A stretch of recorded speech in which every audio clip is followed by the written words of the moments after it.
Frater BT's Esoterinerd podcast, episode 76, in which Silence the Aquarian and myself, Pymander the Aquarian, interview Djin the Aquarian.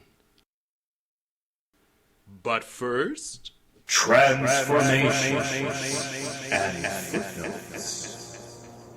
for those who are new to the Esoterinerd podcast, this is the segment in which I recite my father's book, which he wrote in 1976. That's the transformations part, and then the footnotes come afterward, and that's where I talk about what I just read. All the while listening to Jean-Michel Jarre's Oxygen.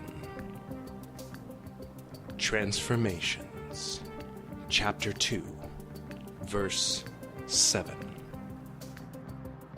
We've found out one thing about the stuck ones.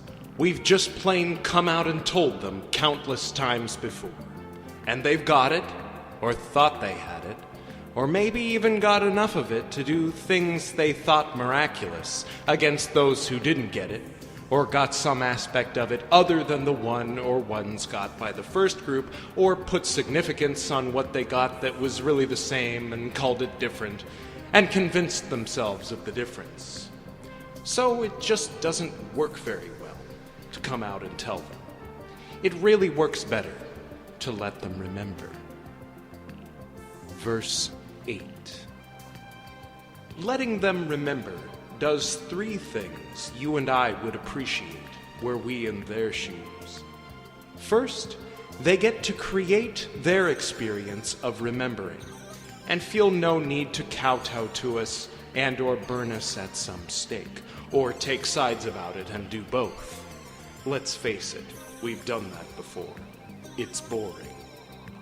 Second, they get to be responsible for what they've created, instead of letting someone else take the burden on.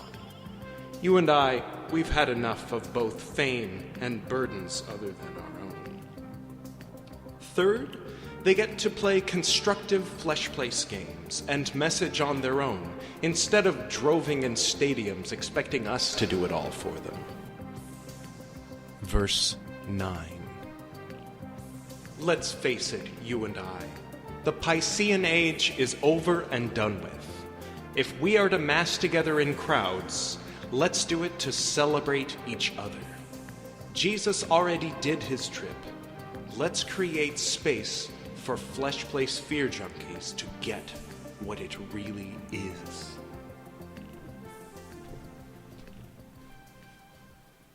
He sort of goes back and forth. He's talking about things, in past tense in this life as well as in previous lives, or speaking generally kind of on behalf of the Elohim created us in our image. We'll get to that later in the interview. Just the all, the I, the we, the little microbes that, decided to create multicellular organisms out of their gooey, web matrix thing. You know how it is. Yeah, you tell them and they think they've got it. What is the it that they think they've got? Well, if I tried to put it into words, I'd be doing the very thing. All is one is all is three, all is none, whatever you want. East is west, west is east. Whatever I put out there can be twisted, can be agreed upon by some and disagreed upon by others, and misinterpreted and taken a different direction and gone in totally bizarre directions with whatever it is, the thing that you try to make that golden calf phrase that will sum everything up and solve everyone's problems, and they'll all live happily ever after forever. So it just doesn't work very well. It's better to let people remember. Remember what? Remember, put back together, to bring the pieces back together. To bring the pieces back together, rediscover communication. Schism by Tool. What was I talking about? The words really stand by themselves, and again, letting them remember does things you and I would appreciate. Were we in? We are in their shoes. So, in a certain sense, he's talking to people who are already in those shoes, and he's kind of coyly talking about the thing that he's doing as he's doing it. Or he's talking to someone else who understands, or someone who likes to be in agreement with intelligent-sounding people. Some people have been a little bit put off by the line, Jesus already did his trip. I mean, as for whether it's disrespectful or not, to do a trip, a trip around, to live a life, to be born and become an adult and pass on, it's a roller coaster ride in this context. To do a thing, to have a mission, to have a voice, to do a thing, to have a church that grows and then splits off into other churches. That's been done. He's saying, yeah, no, let's not just do that again. Let's not come out and say, oh, well, I have an even newer message again. Like Joseph Smith style, add another chapter on at the end.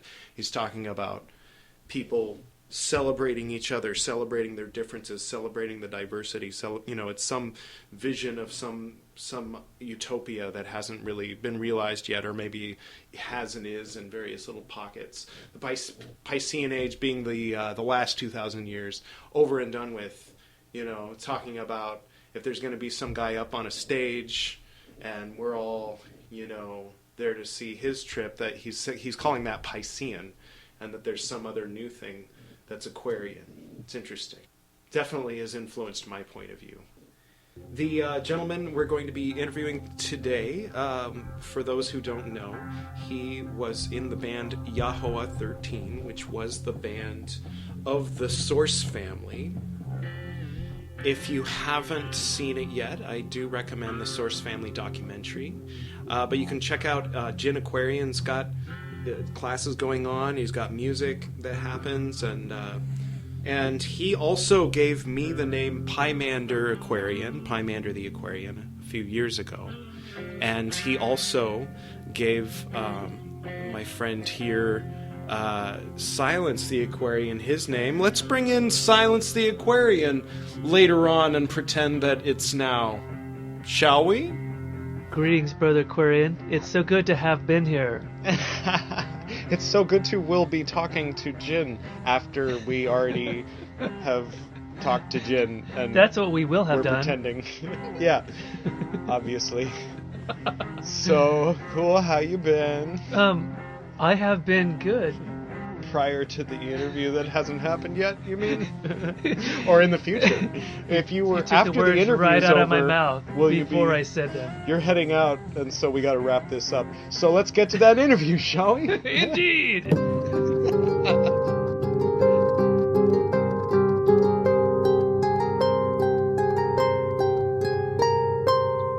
I'm in. Greetings! Hey! Welcome to the Esoterinerd podcast. All right, it happened. Right. Okay.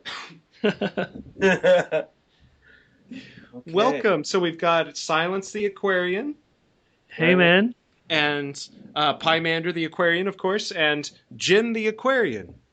Right on. Right. Awesome. From How you been? Center. How you been, brother? I've been really good. Really doing a lot of nice venues are occurring up here at our Temple of Intention. Nice. Up in Shasta? Yeah.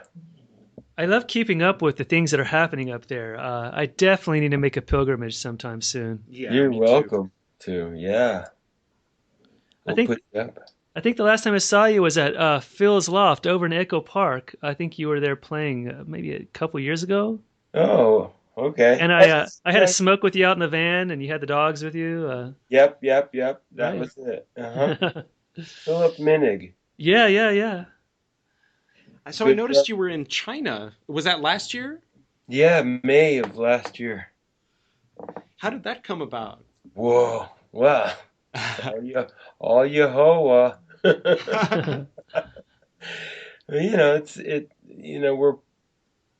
We're putting out, we're radiating frequencies that are attracting those who feel a calling to those frequencies. And so I have a fan of Yahweh 13 over in China who is a 25-year resident there, and his father, and they created a microboards company. Mhm. And have done very well, and they have 2 clubs there called the Friends Clubs, and they invited me to come there years ago and pay for all the expenses, and Took me about 3 or 4 years to actually get it together to do it, but I went last year, and they also footed the bill for Rebecca to come with, my partner. Nice. Yeah, How's she doing? she's doing great. She's a fantastic person. Oh, I love talking to her when we were all together at Phil's place. yeah, And it was so nice to meet some of the other brothers in the community, people I that I know. haven't met yet that lived with you there. Magus came. Right. Oh, oh yeah, down in L.A. Magus came, and Zarathustra Right. Nice. and Sky. Hmm. Sky from Las Vegas. A different Sky than Sky Saxon. Oh, okay. Sky Saxon is the son of somebody, right? Sky Saxon was the lead singer of the Seeds, who turned into a Source family member, and then he passed away a few years ago. I see. And he and I did a lot of recording together, did a lot of music together, and he's on a couple of the Yehoah albums. Nice. I think I remember that part of the interview, or rather the documentary. Oh yeah, he's in there. Yeah. Nice. So, gee, I mean, I guess I should have questions or something. Oh, well, we can just talk, and Yeah. questions will come up, I'm sure. Yeah, I'm it was about a year ago this time actually. We were saying we're about 15 days off from last year when I had my first interview here at the temple with very honored Ed. And we were just marveling about the kind of the interesting synchronicities that brought us together, kind of through you, really. You were kind of a hinge person, and I'm sure you have been for a lot of people. Mm-hmm. Mm-hmm. And we had a whole episode where we were just sharing stories about how we kind of fell into the orbit of the Source family. That's really a great way to put it. I think Father understood that principle. It's kind of like where the pebble, meets the pond. The signal goes out from there, and just keeps going, and seems to gather as it rolls along. And I think he understood that through time and space. That time is something different to God than it is to man. Yeah. Different consideration altogether. So I think Father knew what he was doing, even though he admitted to being somewhat of an unconscious tool. Not so much unconscious, but not fully knowing where the whole thing was going. Yeah. That he was swept up in with us. But, he did do his job. He did his job good, and we're doing our jobs good at the other end of this line of transmission. We're all here picking up on the vibes and continuing them and amplifying them, and we're part of a nice little family. I see you're doing a workshop up there. Yeah. Going through the what is the name of the workbook you guys are using for the it's so many days of Immersion. Right. A Kabbalistic immersion. So it'll be a weekend of several talks that I'll do. We'll start with the Sabbath. We'll do the Friday night Sabbath and prayers. And then I'll just probably be ranting spontaneously as we go. Yeah, let the spirit lead. I don't have an agenda, but I can definitely fill up 6 hours of a couple hours a day. We'll do a couple hours on Saturday and a couple hours on Sunday, and I'll do some gong bath, aura washing, cleansing, and we'll do some mantras together, and some of the old Source family mantras we'll throw in there. How many people are joining you for this? Well, it looks like I might get about a dozen. Okay. Wow. Wasn't there the six chakras? There was a song with the words. Do you know? Do you know what that is? We From were the having. family? Yeah. Oh, there was a song that I don't know if this is what you're talking about, but there was a song that several of the sisters created who were also kind of into the astrology, and they gave different names to the planets than we have in the secular world, Right. and they made a song out of the 12 new signs of the Aquarian age zodiac. Nice. Is that online or? I think I don't know, but I think Ices might have put it in something. Nice. Yeah, I'll Some- have to dig around for that.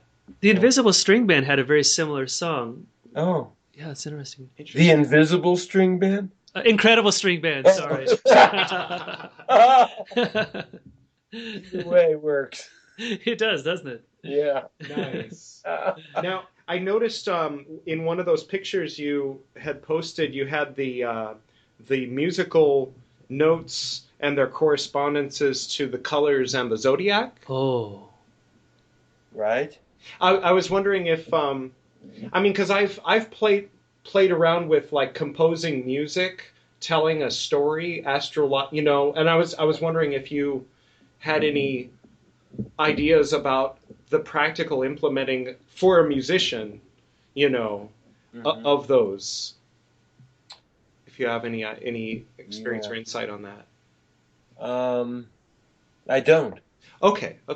No, but I mean, it's all. I just consider it interesting. Yeah. Correspondence. It's all connected. Yeah. Totally. How effective we would have to.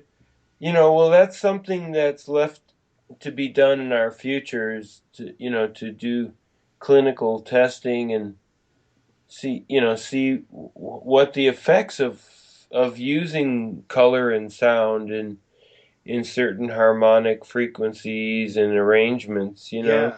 There's a huge science ahead of us to uncover. Nice. It's interesting. I've been on a real Pythagoras kick the past couple of years, and that goes back to Pythagoras, who gave us, the musical scale and talked about proportions and kind of the invisible geography of music. Is that the circle of fifths? Is that what that was? He gave us just the 7 tones, right, and the planetary correspondence to planets with the notes. Yeah, and also the color wheel as well. Nice.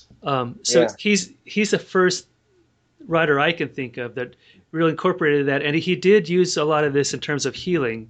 The Pythagorean communes were kind of retreat centers people would go to that weren't even part of that, and they had certain healing rituals, almost an ancient spa of sorts. Mm-hmm. Cool. Yeah, the Greeks did extensive absorption or assimilation of the areas that Alexander the Great, for pretty much conquered, I guess is the word. I don't, I don't know if that was exactly what he was doing, but he definitely wanted to explore and unite all those regions where the ancient wisdom teachings had flourished. And that he was called the Great by the Jews. So, he was very understanding and respectful of the ancient mystical Jewish culture and also the Egyptian culture. They called Cephas the Great, but he rebuilt the temple, of course, so they were very happy about him. It's interesting. In my Pythagorean research the past couple of years, I found that some of the ancient journalists, Josephus and Philo, they were so convinced that the Essene groups of northern Israel for whom it seems historically likely that Jesus and John the Baptist were part of the Essene order, Maybe Joseph. that they were so convinced that the Essenes were a branch of the Pythagorean cult, and they all wore white. Mm-hmm. They all had a vegetarian diet, Mm-hmm. and taught nonviolence. Mm-hmm. And yeah, it really is interesting, the similarities, and you wonder about, like you said, the unity of these different groups that Alexander was bringing together. I've always thought of Alexander in terms of conquest. I never really thought of a higher spiritual motive that could have been there. That's fascinating. Well, when you think, he did have that great library, and in Egypt. I'm still pissed about that. Yeah. The burning of it down and whatnot. Yeah, and he knew that it was important to preserve the ancient wisdom, and that it needed protection. In fact, so I think Pythagoras actually was more of a. I think he studied the Kabbalah. I went over, to the Middle East, and probably somehow tapped into the mystical traditions that go back to what the Kabbalah calls as the School of Paradise, which is the Garden of Eden in the Bible, but it doesn't indicate in the Kabbalah that it was the place of the beginning of human beings, as though that was suggested in the New Testament, but that it was actually a school for learning the skills that were needed to create the civilizations that had this great technology and science. And it's relatively within the same time period that the cuneiform letters were discovered, which were the beginning of squiggle for sound alphabets, and a better memory system, writing being a memory system. For remembering, detailed history and scientific facts and weights and measurements, and being able to, in fact, publish that kind of stuff through, that great writing invention. And so that was about the same time as the Garden of Eden, and and it also, seems to correspond with some of the psychic legends, like that of Thoth the Atlantean, coming to the land of Kem, which is the ancient name for Egypt, and raising the pyramids there and teaching how to read and write and do math. And so I think, it all kind of points to that period in time that we're still, in that period where we're just beginning to pass out of our bicameral brains and get out of the polarity mentality. And move on from there. And I think the study of the wisdom teachings really points to that, the polarity has to, have a third point to make a triangle, to create a portal for our minds to be able to get out of that box, and move into other frequencies that, are beyond, the fight and flight and the war and I'm right and you're wrong, and East versus West, masculine, feminine. I'm so amazed by your concept of Eden, because it made me realize that growing up Protestant American, I read the story of the fall and that narrative as being an individual thing. The individual fell, the individual has to say the sinner's prayer. But you're talking about an entire race of souls that experienced a fall. Yes. And that language was actually prior to that. I think there's several levels. Like it seems like there's the end, like, the book of Revelation, you can read it and get freaked out about the end of the world, or you can also read it and read it as a process that goes on within. It is. I'm curious, what was Father Yode's actual mythology in terms of what took place in the beginning, the creation story prior to the fall? Because I've heard bits of his speeches, and I heard some of it. It'd be interesting just to hear a coherent picture of what that is. Well, we didn't really focus on putting that into. I mean,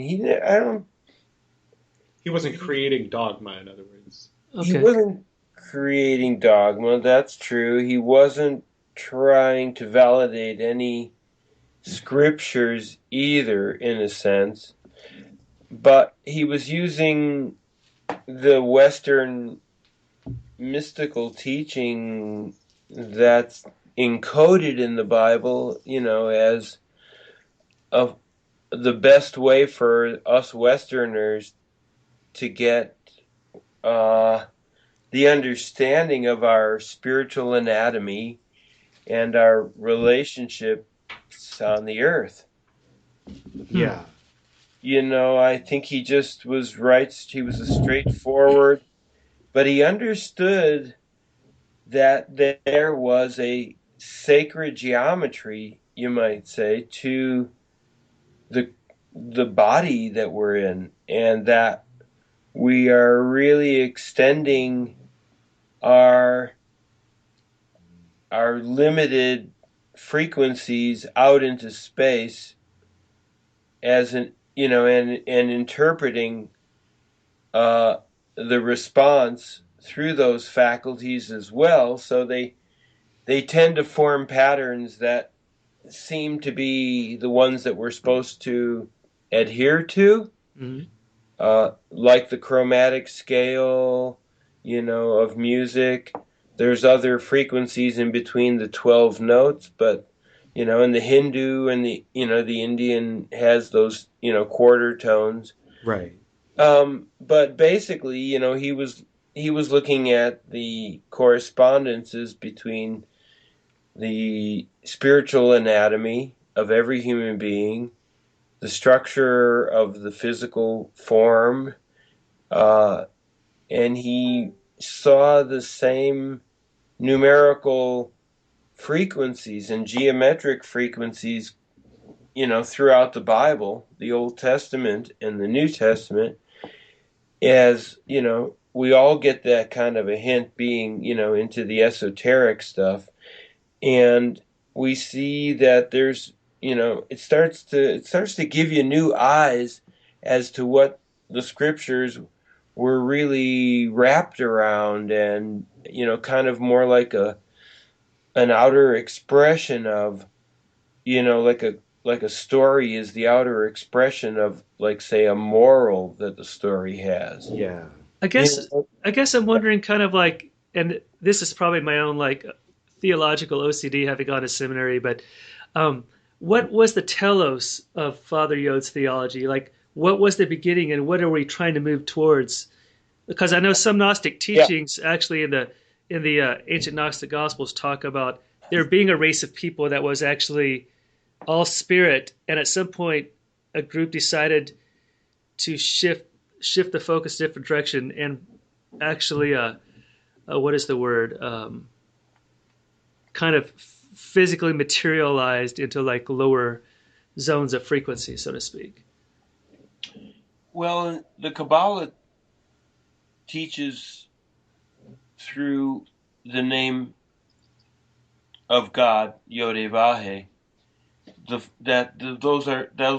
those four letters are code letters or frequencies expressing the structure of our spiritual anatomies, and it expresses through those four letters that there are four dimensions that we're actually working on simultaneously in our self or our being.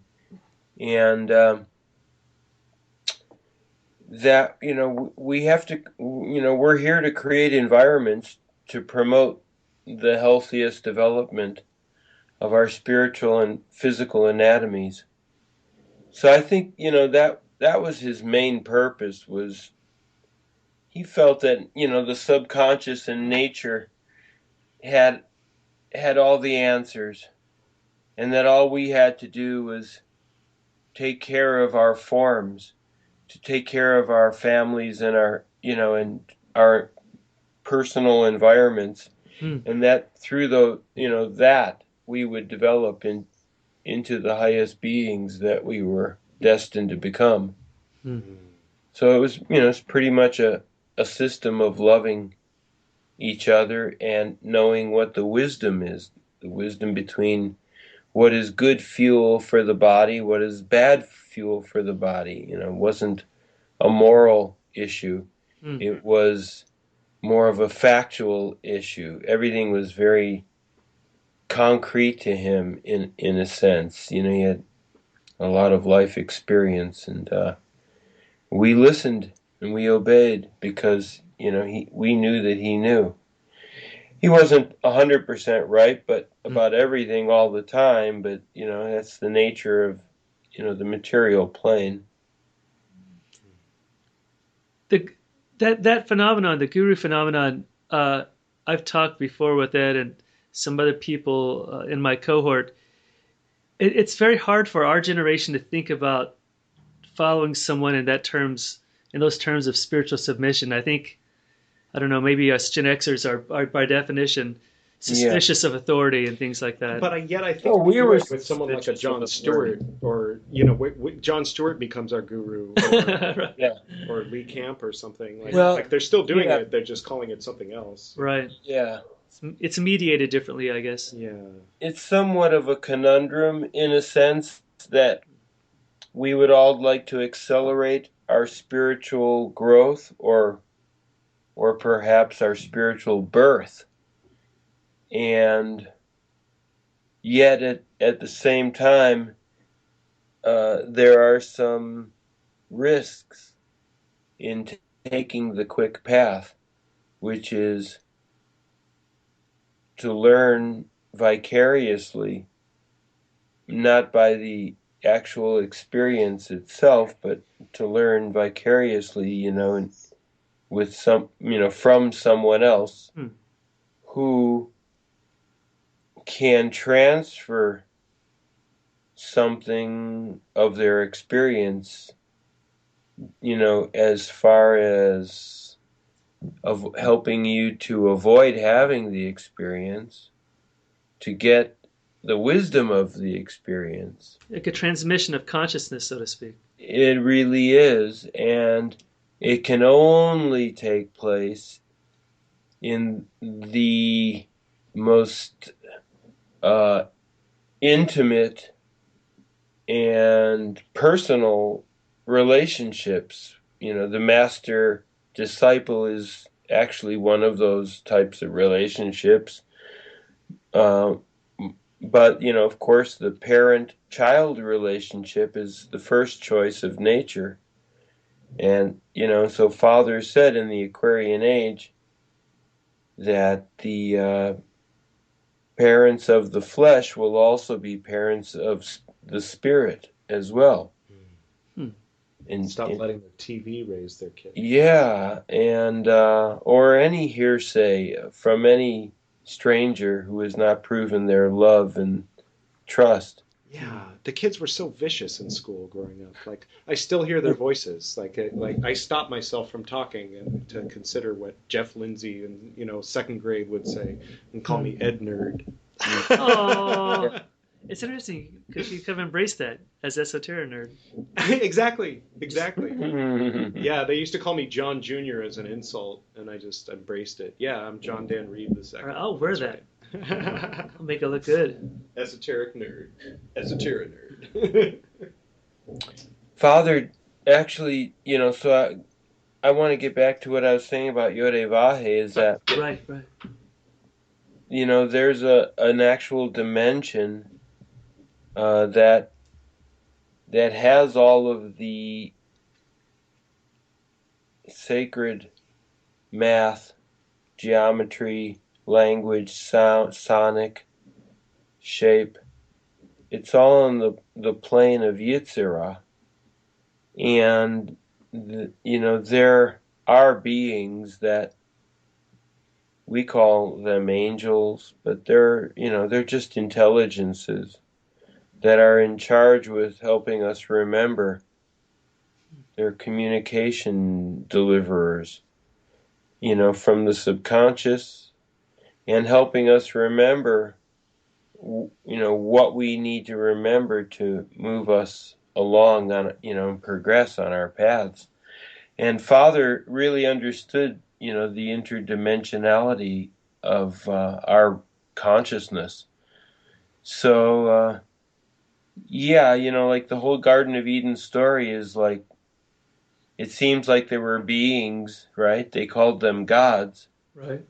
The Elohim was the word that was used, which can just be a generic term, but it is, or it can be an esoteric code using the Kabbalistic methods for understanding certain energies and forces and or dimensions, which are at play here in our development as the human race and other life forms. And I think he was just, he was really tuned in to all the harmonics of all these, interdimensional things that could happen. He was very, very intuitive. Huh. So it does seem like we're in a place of knowing, and we all did collectively fall, and then we're all kind of trying to help each other collectively. Yeah. Oh, there we are. Yeah. At the moment, that's what we're doing. Literally. We've done many other things. Yeah. We will do plenty of other things. Carlos Suarez in Cipher of Genesis, I just wanted to throw in here real quick. He had an interesting analysis of Elohim, Aleph, Lamed, He, Yod, Mem, right. Which is 646, which reduces to 7. That's an interesting thing, 7, Elohim. So Aleph is the one, the breath, the fool, if you will. And then the Lamed is the ox goad. The Aleph is the ox, the Lamed is the ox goad. The Lamed is Libra, which is cardinal air, which makes the air move. And Aleph is just air by itself. And so it starts with Aleph, the 1, then comes in the 30, Lamed, pokes it, gets it moving, goes through the door, which is the window, which is He, which is 5, which is the human ego, which is 5, which is Mars, which is all these things, the emperor.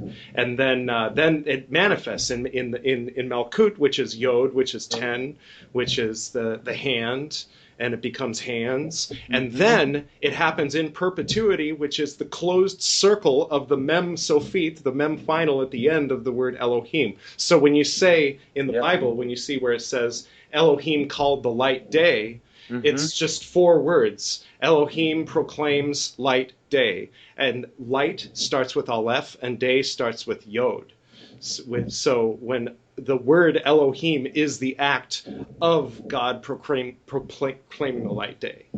Exactly. In perpetuity. Well, have you guys had this conversation, Djin, about Ed's knowledge of this stuff through what's the name of your order? Oh, Golden Dawn. Yeah, the Golden Dawn. Have you guys had that talk? Them. It was one of the reenactments. Yeah. When we first met on the phone, I told him about my traditional Golden Dawn training.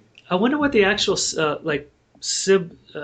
the actual practices similarities would be between some of the things that Father Yu did. Well, Boda, wasn't Father into Builders of the Adytum? Yeah. Oh. He was married there. There's a connection. Yeah. Paul Buster Case was a full-on. He didn't change a thing. He just added poetry. He just made it like a Protestant service and added poetry, but it's straight up Golden Dawn. That's in our neighborhood, by the way. Like Crowley. The Adytum. That's here in Highland Park. Yeah, it's like we can walk there from here. It's fantastic. That'll be a field trip next time you come to visit. Yeah. Been there many times. They do. When they chant the divine names, they chant them in the tone that corresponds with the color and the zodiacal sign that's attributed to the letter. So for them, Yod He Vav He is Yod Hey Vav Hey. And when they do it, I'm like, Yod, oh yeah, that's greenish yellow and Virgo, and the Hey is red and Uh-huh. Emperor, and the Vav is red, orange, and Hierophant, and then Right. again. Well, what's it like to experience a reality on so many different dimensions It simultaneously? can drive you nuts. It can. Combined with acid, it gets really cool. Oh my gosh. It gets really interesting. I grew up Buddhist, but my grandma was Christian, so I was confused, and then I got into Golden Dawn, and then I dropped acid, and bam, everything made sense. It's just all, and I was like, I've got to like turn my house into this cool thing that'll be like part Tantra, part Golden Dawn stuff, and we've got a band, and everybody's going to be on acid, and then like years later, I found out you guys already had done that. So. Well, we got to keep it going. That's Yeah, good. there's a certain spirit to it, There is. for sure. It's a holistic thing. Yeah. How many people were part of your community, Ed? Oh my God. The numbers were always very jealously hidden and guarded, but I think that if you consider everybody who came and went, we got up into the 4 digits. There's a lot of people who say 770. Really? What group was that?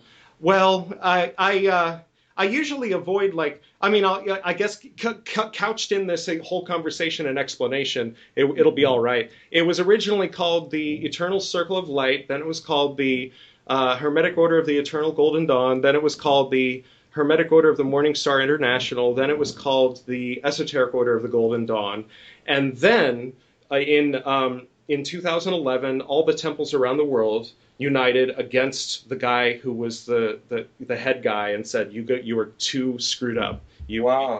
And they all left and formed the Golden Dawn Collegium ad Spiritum Sanctum. Oh, they were like the Lutherans of the occult world. Yeah, they're literally, yeah, they're like they had an American Revolution. I was totally on their side, but I stayed behind to like keep the spirit of revolution You were going the on John in Calvin old of England. And then 9 months later, the only temple that was left, Temple of Isis, became the Order of the Golden Dawn Universum. So all that's left of the Esoteric Order of the Golden Dawn is the guy we all left behind, who is now in Las Vegas doing some kind of law of attraction thing.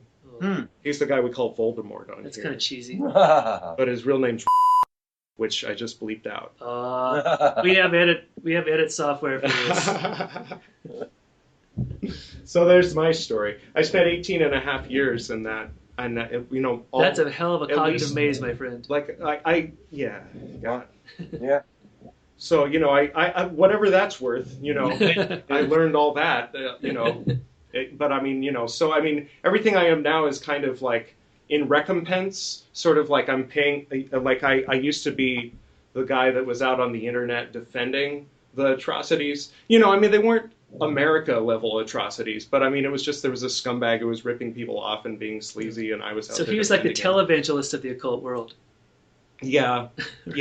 I came from a Pentecostal background, very different. I mean, like Maybe I similar told in him, some ways, though. We had that previous conversation last year. I told him the last time I ever talked to him, I told him I was going to write a book about him after he was dead, but I was never going to talk to him again, and that I loved him, and I had to do this for myself, and that was that.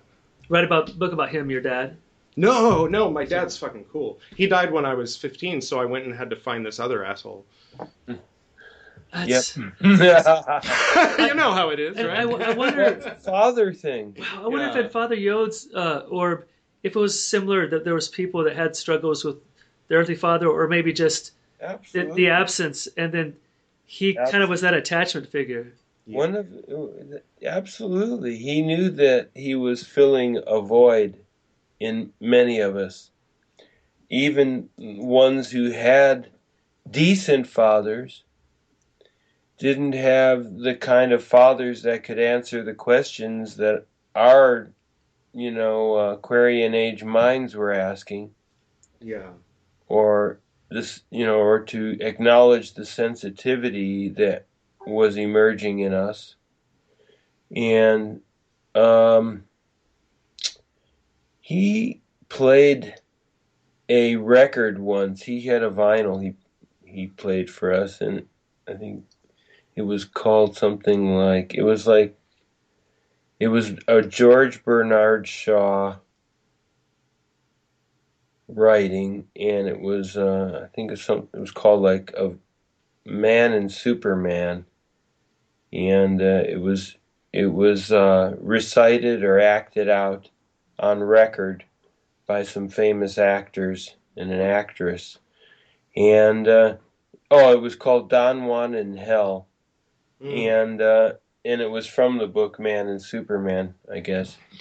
I'm pretty sure, and in the end of it, it was like the woman, said, "Oh, now I know what I have to do is create a father for the Superman." And I think, that's what Father actually felt that he was doing. He was raised fatherless. He saw his father, a spiritual father, and a tangible, flesh father in Yogi Bhajan. Right. He just felt visceral with Yogi. He wanted Yogi Bhajan to say, "Yeah, I'm your father." Yeah. But he never did. He couldn't admit it. And Father actually kept saying, "You are my father. You're like giving birth to me. I've never felt this way before or learned anything."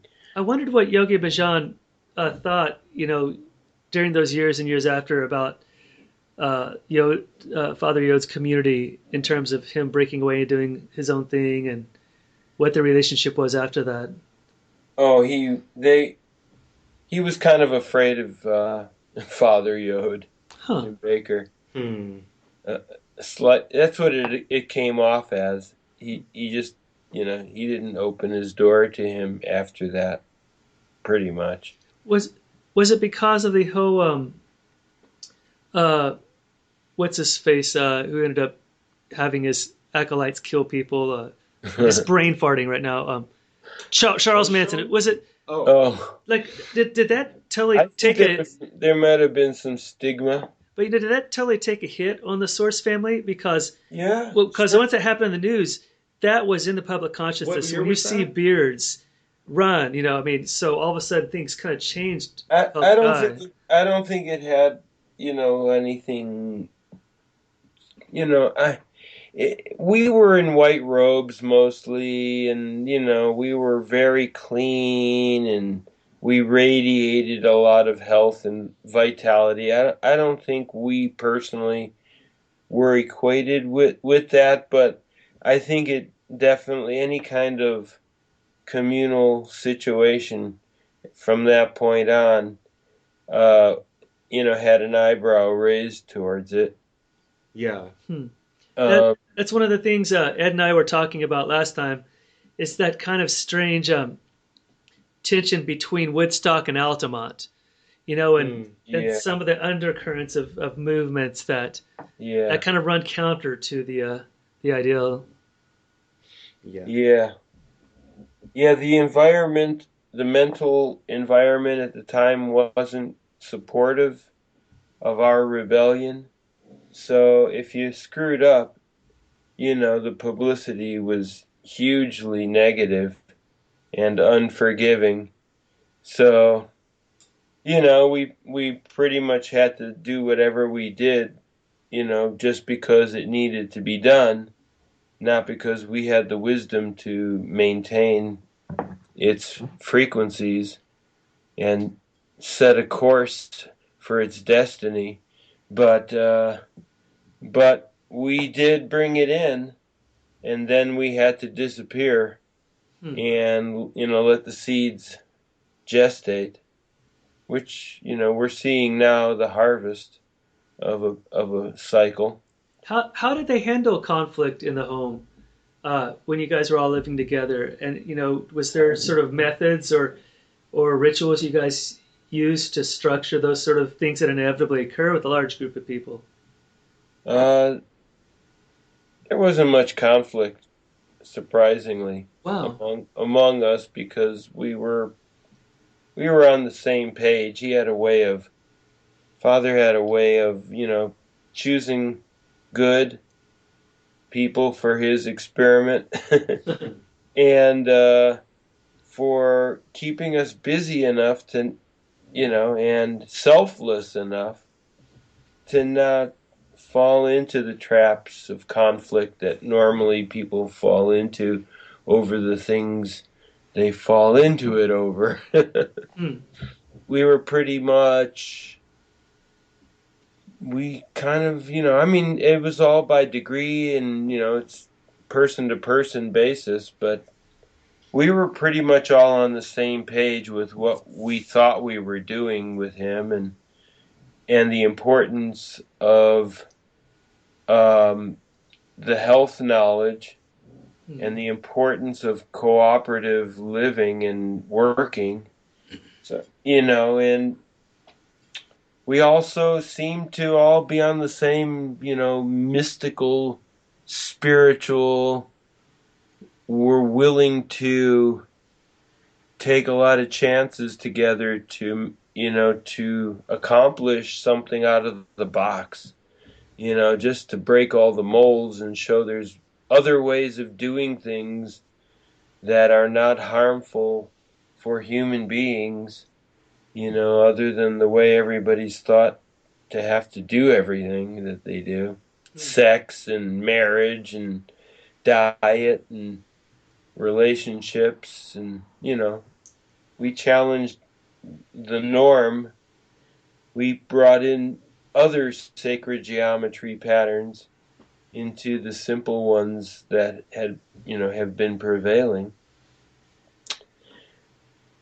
and we were I was happy, and I thought, if I die and I have to be reborn, I would like to be reborn in a similar community, if not, something just like that. But that tells you you're living right. And not in a polarity relationship like my parents had, which was, to me, like a torture chamber. Yeah, that sounds familiar. And you didn't know where to go. But if you have a community like the Source family, village, it's like, well, okay, Mom, Dad, you guys have stuff to work out. Why don't you go, go work it out, and I'll go hang out over here with Auntie and Uncle and, some other mothers and fathers, and we all took care of each other. You didn't really need your biological father and mother anymore. And so the kids kind of, started growing up real fast. They all wanted to be with each other. They didn't really want to be with their parents. They just wanted to be with each other. And every now and then, they might check into their parents, which they could. But, as they grew, they just began to go like, we're just part of this whole family. And just, really quickly become individuals. I wonder if the parenting styles of a given generation really shape the whole zeitgeist, because your parents, the parents of your generation, they all did seem to have that kind of parenting style you're describing. Yeah. And then the people from your generation, they parented differently, and the people in our generation, they all have their own kind of language about parenting and discipline and the mommy blogs and all that, Yeah. Yeah, my generation kind of went the opposite way of, our parents, in the sense of that there was, you had to really get conformed real fast as you could conform, and be a productive, member of the society. That was the thing you did. Whereas, in my generation, we were just saying, screw structures. We are all just individuals, and, we just all need to love and do whatever it is you want to do. And that's where we came from, but we didn't realize that there were actually wisdom principles. Right. That, there's a baby in the bathwater. You got to learn some discipline. You got to have some moderation. You can't always be pedal to the metal sensation and partying. Just till you're about 25 4. Yeah, when your folks are supporting you or something. Yeah. Yeah. So we tried to merge all the dimensions and all the worldly, views into a holistic society. But I think Father was trying to protect us by putting us in the Essene style robes and, Right. and keeping us very clean and healthy looking at the restaurant and in front of everyone all the time. And it was a form of protecting us, in a non-violent way by demonstrating a lot of light and health. And then we were left alone, even though, they could have come after us a few times before they did, but they didn't. Because we were just being such nice contributors to the culture there. Yeah. Everyone loved us. Wow. But we were completely illegal at all of our houses. I believe it. Yeah. Not zoned for 140. It's interesting how a generation has a certain sort of cultural frequency they tune into, and that's the way they receive mystery. And what do you think? I mean, they were parented a certain way in that generation, and so they kind of have a different relationship with the guru and with information. Right. How do you think our generational zeitgeist shapes the way that we tap into the other dimension, the way that we have a cult experience, the way we Well, for me, I mean, express this is. that? I mean, I don't think I'm right technically at the end of Gen X, but I don't really feel you know what I mean. But for me, what it was Tron. Yeah, you're almost millennial, aren't you? When I was a kid, and people would ask, "What's your religion?" When I was 6 years old, 5 years old, whatever, and I'd say, "Well, my mom was raised Christian, my dad is Buddhist, but I'm Tron. Like I'm my religion is Tron." Yeah. Jeff Bridges, the dude. Yeah. Like, I mean, You're a dudist priest. I just thought it was such a good. I think aesthetically, I wanted my religion to be Tron, But I also dug the whole relationship between the program and the user as kind of. Aesthetically, I wanted my religion to be people in cool white outfits with sexy ladies, which is what the Source family Well, is. yeah. But I mean, the relationship with the higher self or the self on another level, and it might turn out that when you get there, they don't have all the answers either. Like I like that. Like that's kind of novel. But it was told in a way that was sci-fi, and it was sort of like the Matrix in that you have to like remove yourself one level in order to see the metaphor. Otherwise, you just think that now he's in a ship, in the mantle of the earth. The pop culture we were kind of we developed in the milieu of pop culture we developed in kind of shaped the way we receive that kind of knowledge. Yeah, I think that for me it helped. I mean, because I had a student once that she was unable to stomach the Christianity in Golden Dawn. And she was like, was Jesus real or not? I mean, what do they say? This kind of thing. So I brought her into the temple and I lit the candles and I said, okay, visualize yellow and, the primary colors, red, blue, and yellow. Okay, do you remember the Superman logo? And she said, yeah. And I said, do you remember the song? You remember the trumpets that come in the old 80s? Okay, do you remember the look of Christopher Reeves as Superman? Okay, is Superman here right now? Is this Superman? Is this real or is this made up? Okay, how much more so is Jesus or Ganesh? Yeah. And she was like, okay, I think I get it, so it's like some people think that that's like a degrading or making non-sacred or a profaning of something sacred that's supposed to be mysterious and different and holy and unable to be explained. But I think it's all right to say that when I talk to God and God answers, that's my hypothalamus and my neocortex, Kind of like the difference between evil and malevolent we were talking about earlier, right? The emotional body and the higher functions of the brain that become very intricately connected when people drop acid in an MRI machine. Like their hypothalamus is able to be reprogrammed by a wide awake neocortex. Yeah. Jen, I know you guys did the 6-second inhale in the morning. That was what you did with cannabis, At uh, best. which for the sake of transparency, Ed and myself have while we were talking to you. Yeah. But did you guys ever have any rituals with the heavier psychedelics like mescaline, psilocybin, or LSD? Nothing. We just felt Father just, was really trying to clean us up, and he allowed the sacred herb. He elevated the usage, the method and the way you look at it, and he gave it a new name for us, sacred herb. And but he also said that there come a time when we wouldn't need to use it, All right. and but for now that it was a great facilitator for just getting us out of our frontal lobes a little too strongly in there, and letting go a little bit and hearing things a little better. It helped you hear better, and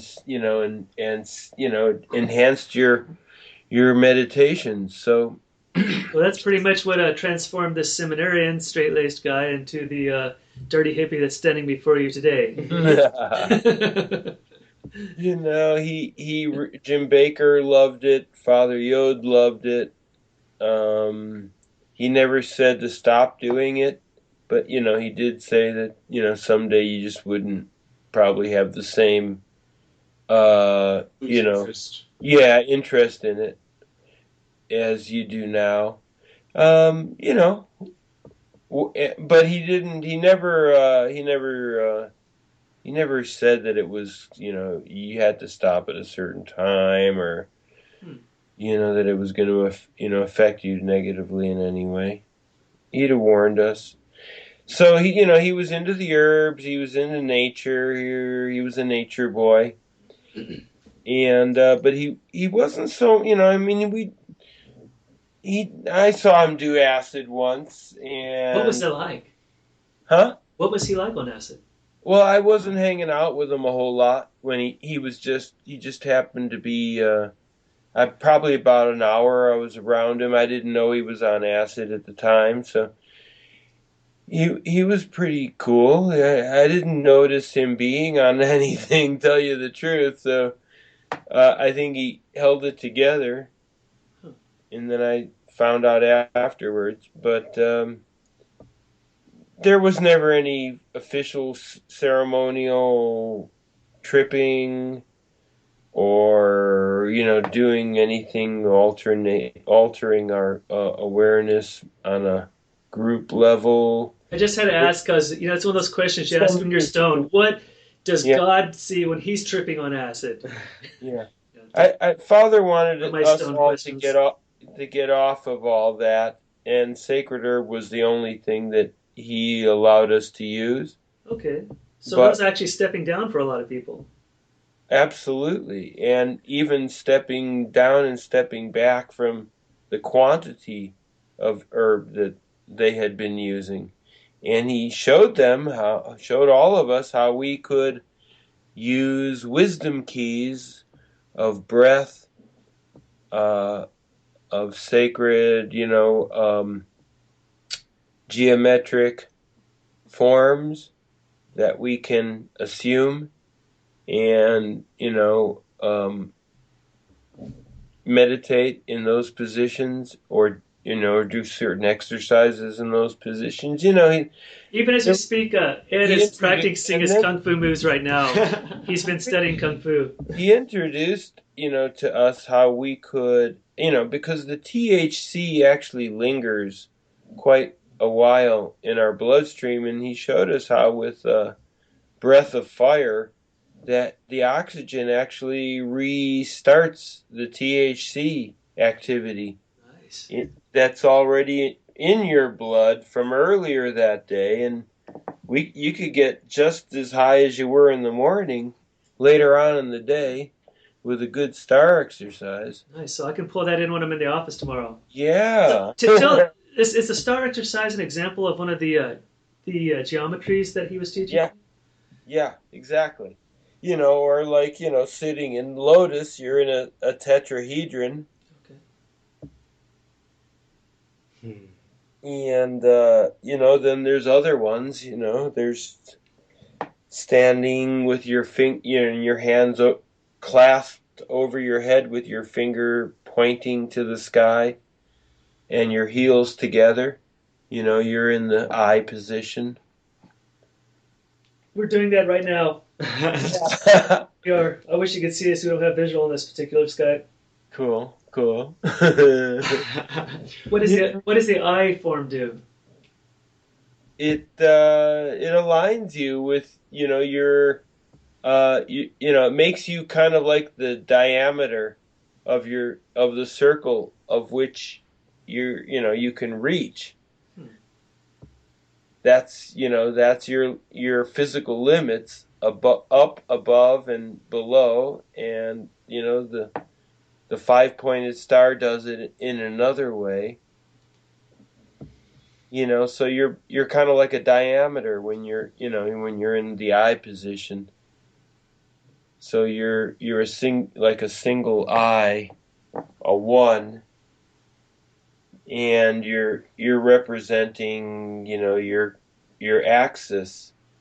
Huh. You're one with your axis, the axis of your being.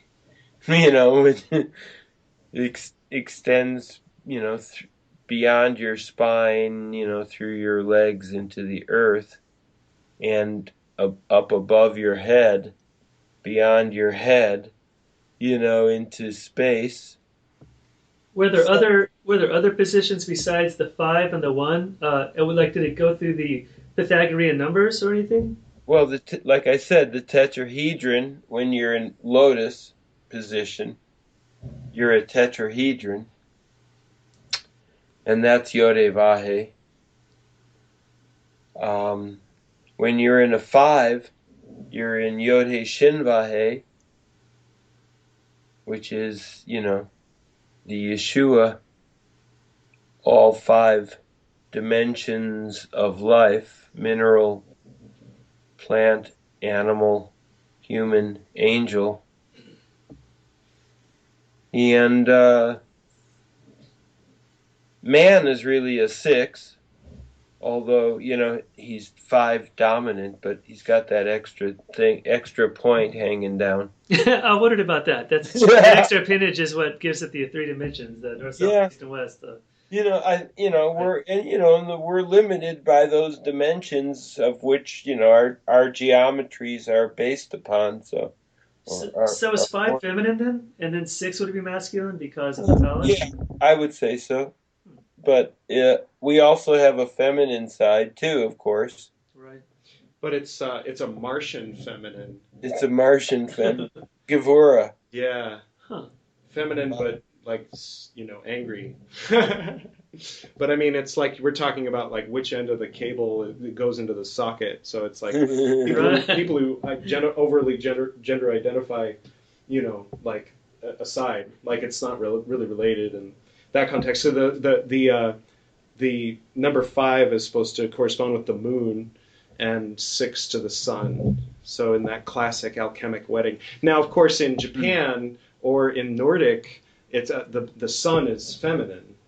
And in Nordic, the moon is masculine. So, I mean, it really depends on who you ask, which is wow. Which. I need to bring over my copy of the Tetractys. It's a book I've been reading based on the Pythagorean studies. But actually, if you chart Venus's trip around the Earth, I know it makes a pentagram. Yeah. It makes 5 ellipses around the Earth. That's true. The way that it kind of cycles together around the sun. And if you look through a telescope, you see a woman looking at a mirror. No, but it is that greenish. They named everything. Maxwell Montes being the only exception. Everything has a female name. Nothing has a male name. And they went for some kind of 777 correspondence with Venus as best they could for most of it. So there's the Ishtar Terra carnivorous dome in my sci-fi. Right. Where they're introducing pine. That's the cognitive schema for that. Well, let's wrap up so I don't lose the file, because this thing's been known to dump if the file's too large. So I'm worried that that's going to happen. But is there anything that have you got something coming up that people around Shasta or people who want to make the drive up might want to know about?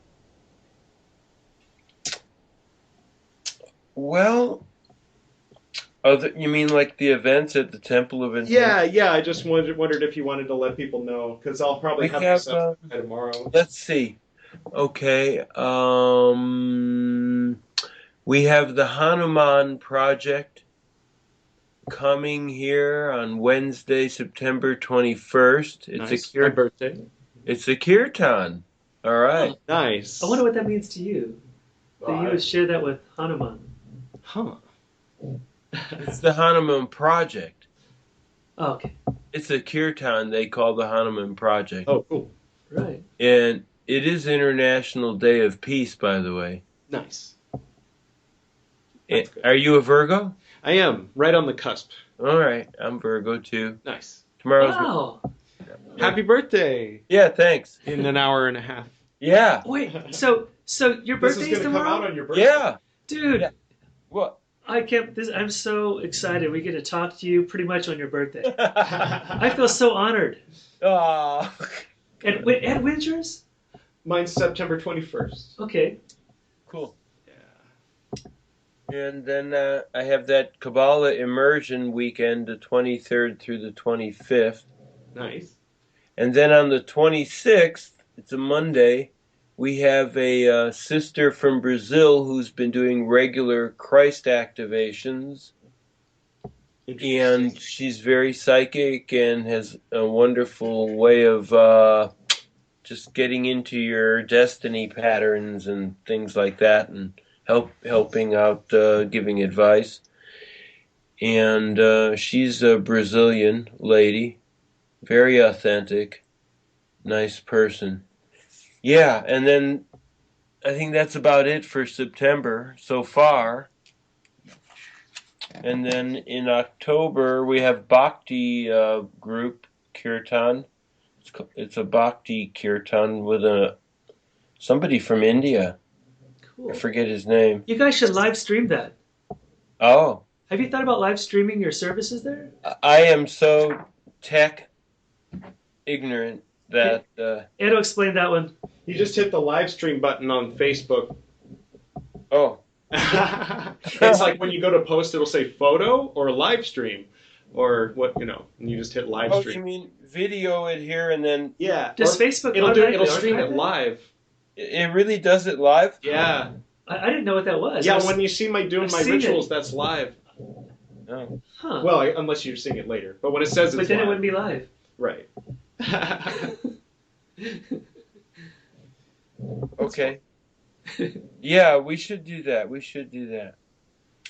I agree. Well, I'll try to have that up and running. Hey, that could be an excuse for Ed to go up there to kind of set that up. Yeah, totally. Yeah, Road trip. plug in. We're plug-inable. Nice. I do love the mountains. I was just up in Sequoia. I took my kids for the first time to see the biggest trees in the world, and it was just such a sacred experience. I know the physicality of Mount Shasta itself must somehow play into the vibe of you guys' thing up there, right? It does. I know. It feels like everything was all planned out for us to be here. Nice. We just kind of came and filled the space and, made it into what it wanted to be all along. Nice. Yeah. It's just like that. It just feels like it's some entity's thought manifestation that we all participated in. Your higher self. Yeah, I think so. Nice. The higher web of us. That's right. The Elohim who created us in our image. Cheers. Yeah. Sure. Yeah. Well, thank you so much for joining us on the Esoterinerd podcast today.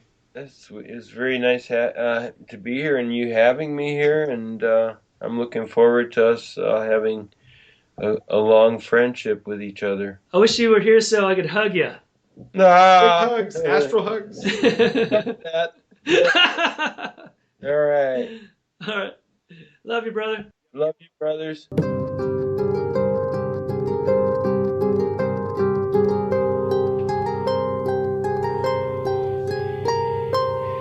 Thank you, Djin Aquarian, and thank you, Silence Aquarian, for being our guest and our co-host for tonight's episode. Special thanks to Susumu Ueda and his father and the other monks at Jofuku Inn on Mount Koyasan for providing the music you're hearing right now and the music at the beginning of every Esoterinerd episode. Thank you to Jean-Michel Jarre. Thank you to Father Yod, wherever you may be. I'm looking towards Sirius, though. And most importantly, thank you to you, the Esoterinerd, listening to this podcast. Go forth in love, truth, and knowledge. Good night.